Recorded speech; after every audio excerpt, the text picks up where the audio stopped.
So hello guys, what's up and welcome back to my YouTube channel. It's me, your girl Barrister Neze, and this is Nezeville. Today's story is a powerful one. It is a story of a fragile boundary between law and reality, between justice and truth. It is a story of survival, of resilience, and of what many believe as a failed justice system. It is the story of Sunday Jackson.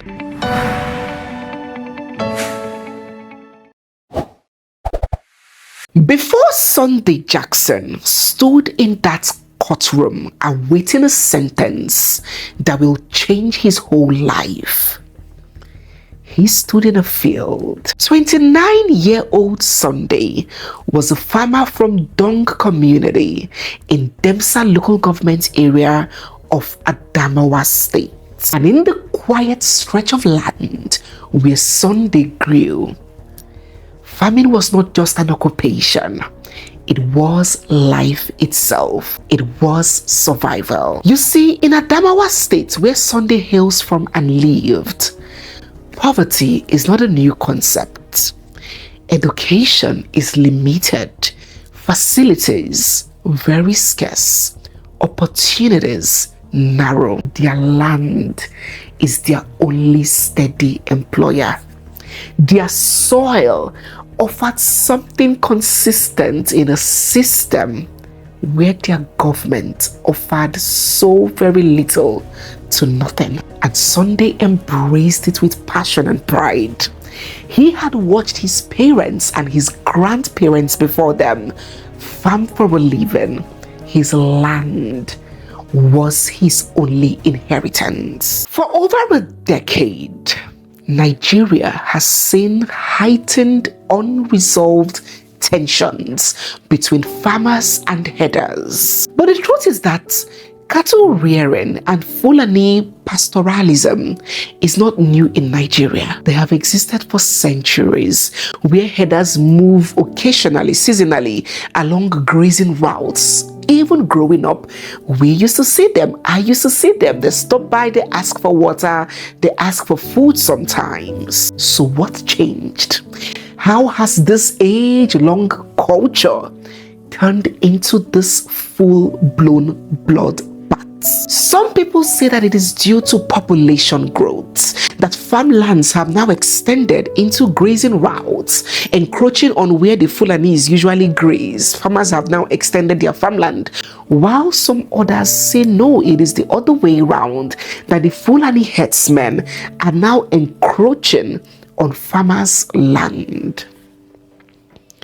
But the wider spread belief is the suspicion of sponsoring banditry into the activities of these herdsmen by some very powerful forces. Some of these herdsmen have also been reported to say that they were just on their own doing their thing. All they knew were their sticks and their water bottles, and they took their canes from them and handed them AK-47s, empowering them for chaos. And so these brutal episodes began in many northern and middle belt states like Plateau, Benue, Taraba, and of course Adamawa, where Sunday Jackson hails from. There are hundreds of incidents where these Fulani herdsmen, now Fulani militants with military-style rifles, invade communities, massacre men, women, and children in their hundreds, sack the place, burn down houses, having hundreds of people displaced from their own homeland, casualties running into thousands, mass graves and mass burial becoming the order of the day. There are instances where every single member of one family were annihilated. More victims have been brought to the hospital. As you can see, more victims.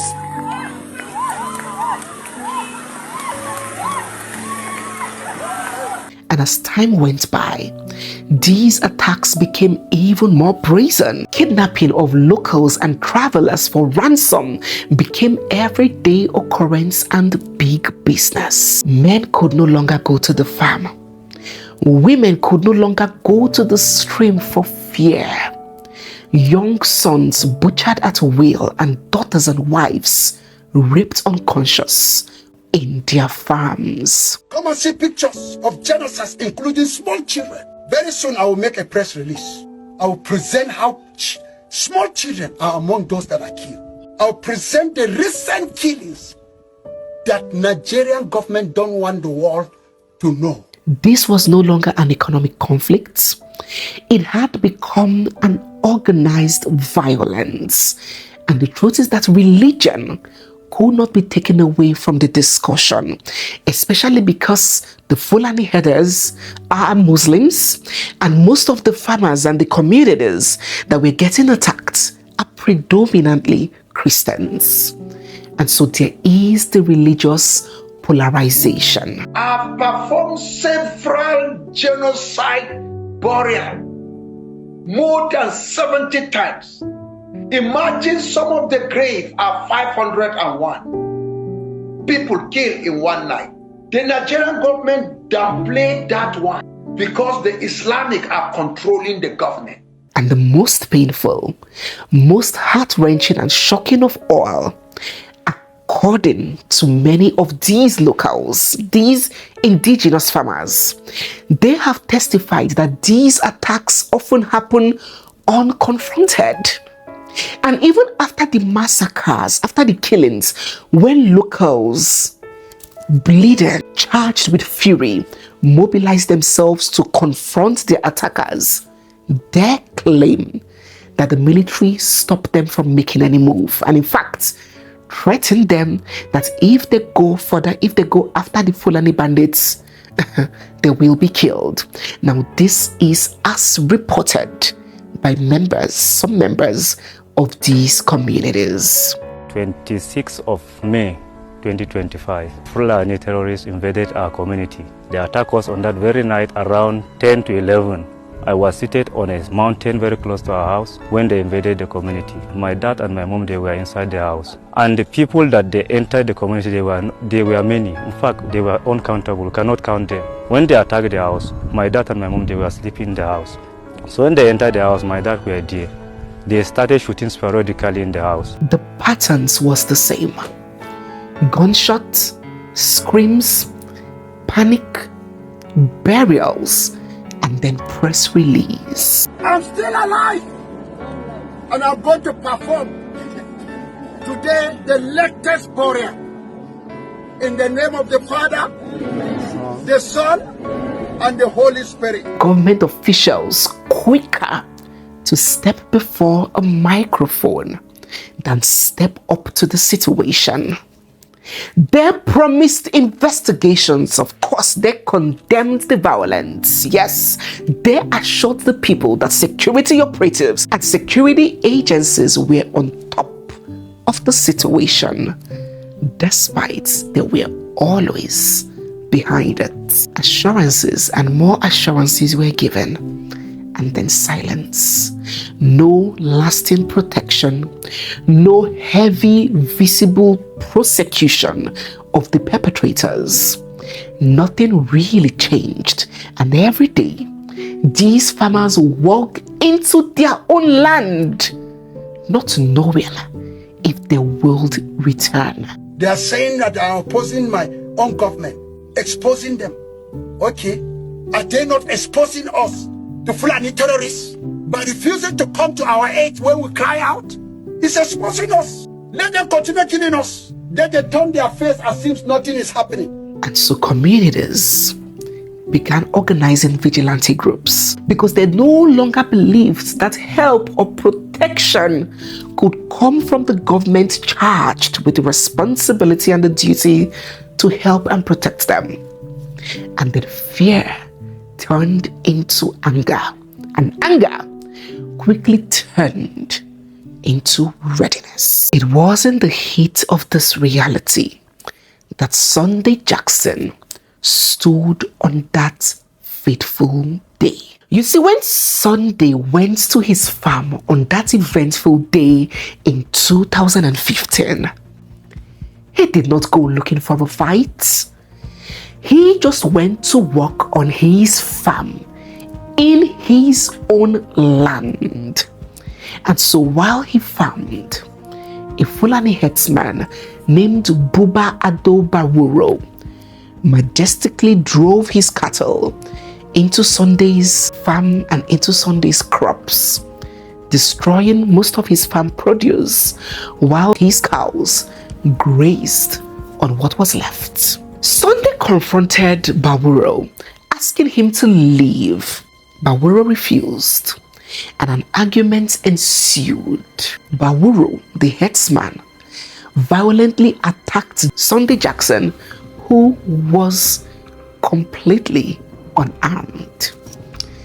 This herdsman pulled out a sharp knife and stabbed Sunday repeatedly, 3 times as reported, once in the leg and then other parts of his body. The blade cut deep. Pain traveled through his body. His blood flowed. And in that moment, it was no longer an argument for Sunday. It was survival. Now, wounded and desperate, Sunday struggled for his life. He fought through the shock and through the fear and through the pain. And he managed to wrestle the knife away from Bawuro. And in that frantic instinct to survive, he stabbed back. The wounds inflicted turned out to be fatal. Bawuro later died of his injuries. After the fight that left Bawuro dead, the state moved quickly and swiftly. And just a few days later, the police in Adamawa State arrested Sunday Jackson and charged him with culpable homicide, punishable with death. This case was filed before the High Court, presided over by one Justice Fatima Ahmed. Now, Jackson didn't deny that Bawuro died from the stab. His entire defense rested on one thing: self-defense. And he told the courts through his counsel that Bawuro, the herdsman, attacked him first, stabbed him multiple times, and he acted only to save his life. His lawyer argued that once a person is under a life-threatening attack, the law allows reasonable force to repel that attack. The trial court did not accept that argument, and in its written judgment, the trial judge acknowledged that yes, indeed, Sunday had been stabbed by the herdsman, but the judge focused on what happened after he gained control of the knife. The judge held that once Bawuro was disarmed, the immediate threat had ended. And according to the courts, at this point, he had an opportunity to cease attack, to flee, rather than launch attack. And it held that that action was not self-defense, that it was retaliation, and that his action went beyond what was necessary for self-defense.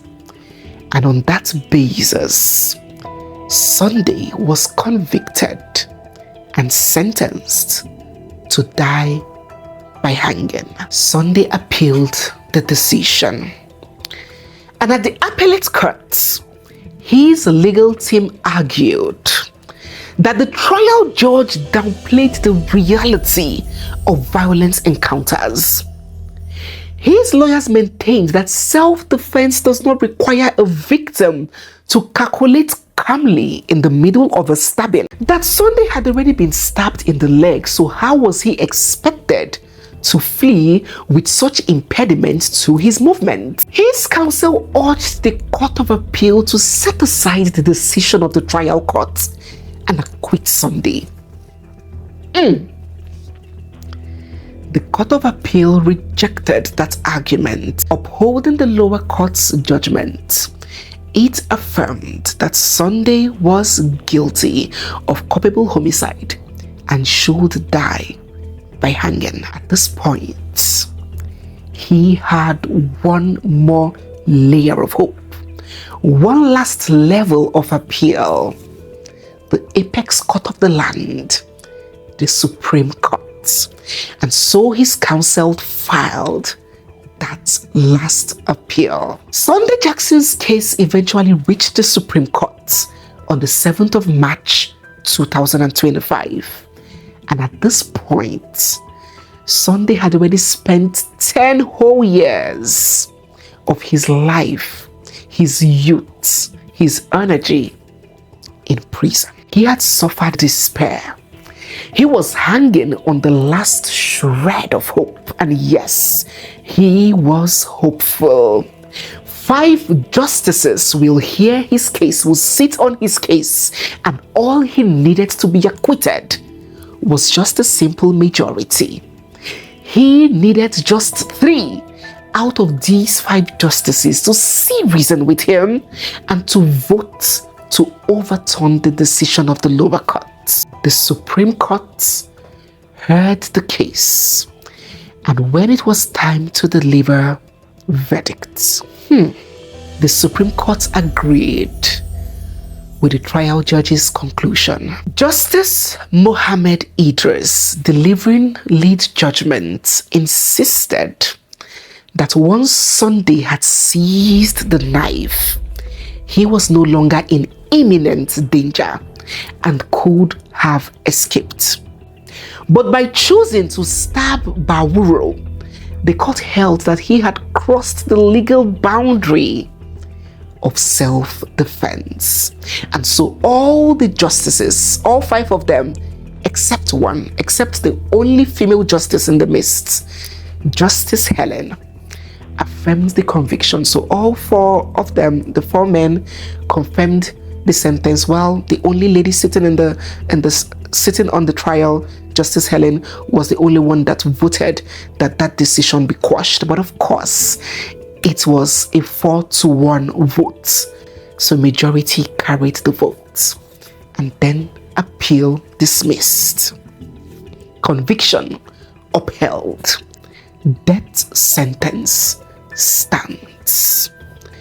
And as Sunday was bound and led out by security operatives back to the prison that had been his home for the past 11 years, he did not go with the faint view of hope that he usually used to.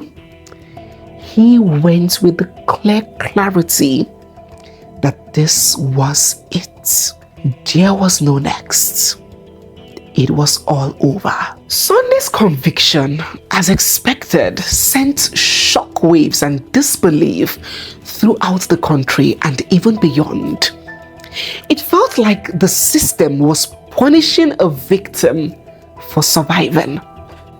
It felt like the court had failed to expand on how self-defense should practically work in real life, especially for ordinary rural people. People were angry that these headers, whose attacks have gone almost unabated for years, massacring children, toddlers, infants, women in their thousands, and have hardly ever been brought to book. And here the justice system was punishing vulnerable people for protecting themselves. That was how people felt. So there was public backlash. There was pressure for clemency to be granted. Civil society groups were talking, faith-based groups, the CAN, the Christian Association of Nigeria. There was an uproar. But all of these agitations and uproar fell on deaf ears. Sunday had expended his right to legal redress. He was on death row, and the only thing keeping him from the hangman's noose was just a simple signature to execute by the state governor. Well, thanks to social media, this case spread beyond Nigeria and gained attention internationally. As God would have it, as people put it, a sitting US Congressman, Riley Moore, bought the case, owned the case, and he repeatedly raised Sunday's case in official sittings. He passionately, publicly, and privately urged the Nigerian government to revoke that sentence, arguing that the man who acted in self-defense should not face execution. I would urge the Nigerian government to take a look at pardoning Sunday Jackson, who's an individual who was fighting for his own life, defending his life against one of these Fulani militants. That Fulani militant lost his life in that struggle, and now that person, Sunday Jackson, is facing the death penalty. Now, where's the justice in that? Where is the justice in that? And all these Fulani militants are breaking the law. They are breaking Nigerian law. And so this Sunday Jackson disarms this person with a knife, protects his own life. He's going to prison and now faces the death penalty. And Fulani militants just roaming bands of them with AK-47s, and that's no problem. Oh, God used this man. He brought it up in US congressional hearings and during meetings with Nigerian officials, including when he was a part of a US delegation visiting Nigeria. He kept talking about it. But it is something that they should be doing, they should be looking at. And before long, international lawyers, advocacy networks began amplifying Sunday's story in US media and policy making, ensuring that it stays in the spotlight. And so diplomatic pressure mounted. It became increasingly costly for Nigeria's image internationally. At this point, who knows where the others came, or if they came? Who knows? Because the Adamawa state governor felt compelled to use his constitutional rights of pardon. And so only a few weeks ago, executive clemency from the governor was granted to Sunday, ending the death sentence. Sunday Jackson has now been released from custody and has been reunited with his family. This story is bigger than one man. It is a story of reality. It is a story that shows that truth isn't always justice, and justice isn't always truth. It is a story showing the painful gap between law and reality.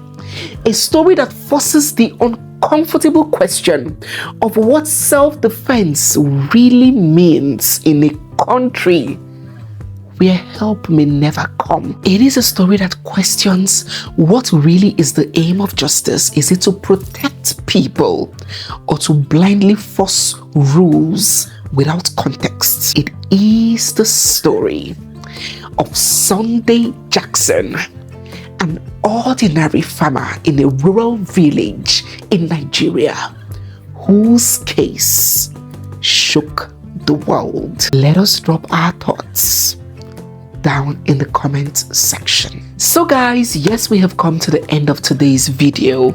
If you're new here, you are seeing my face for the first time, or if you've been watching without subscribing, don't forget to hit the subscribe button, give this video a big thumbs up, drop all your thoughts down in the comment section, subscribe to our storytelling masterclass if you are interested in doing what I do and even doing it better, sharpening your storytelling skills, holding an audience and keeping people spellbound. If you want to start a YouTube channel or you want to improve on your YouTube channel, it is a course that would go a very long way to help you. So you can scan the code presently showing on the screen, click on the link down below, or send us a mail interested to info@nezeville.com. It's me, your girl Barrister Neze, And this is Nezeville. I'll see you guys in my next one. For now,